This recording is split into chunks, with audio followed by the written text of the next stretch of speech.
Several Maine environmental groups petitioned the Board of Environmental Protection to adopt California's aggressive advanced clean car and truck rules for Maine.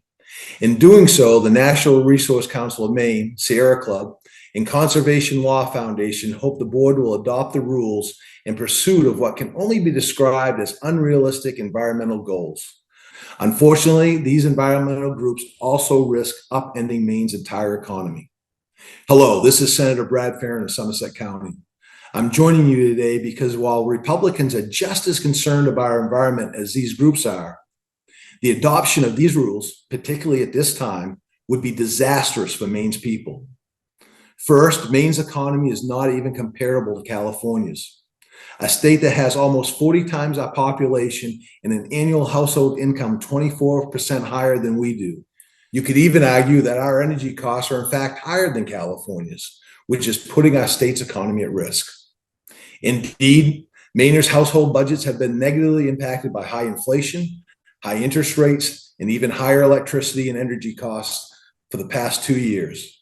According to a recent study, cumulative inflation of about 16% since the beginning of 2021 has cost the average family $10,000 per year, and consumers are feeling it.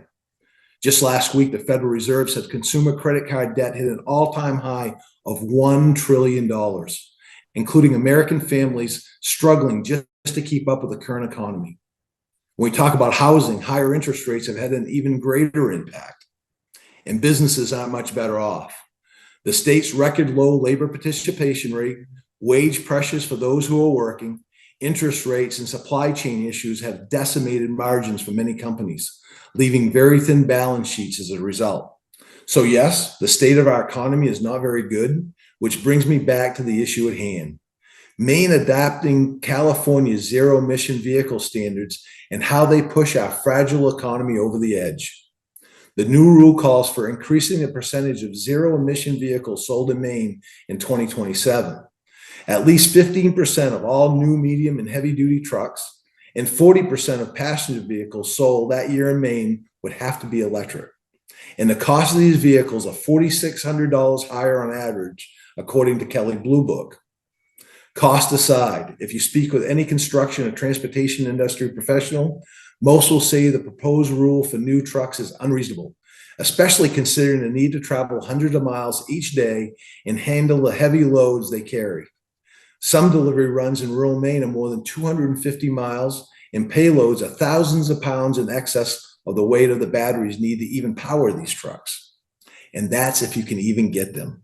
Consider the fact that the manufacturer of the electric buses used by Maine transit companies in southern Maine, Proterra Inc., just filed for bankruptcy. If you can buy them, electric buses cost about $1 million each, 2 to 4 times the cost of a comparable bus running on gasoline or propane. Most alarming of all, however, are the unanswered questions that we would only have 4 years to solve. Do we have enough charging stations? Can our electric grid handle it?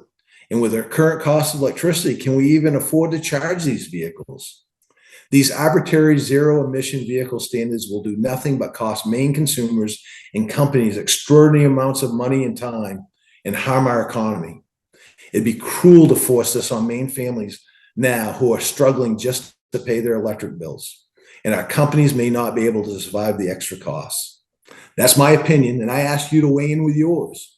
Go to maine.gov/DEP/rules and submit your own comment.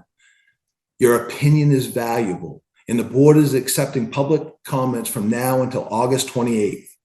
Again, this is Senator Brad Farrin of Somerset County. Thank you for listening.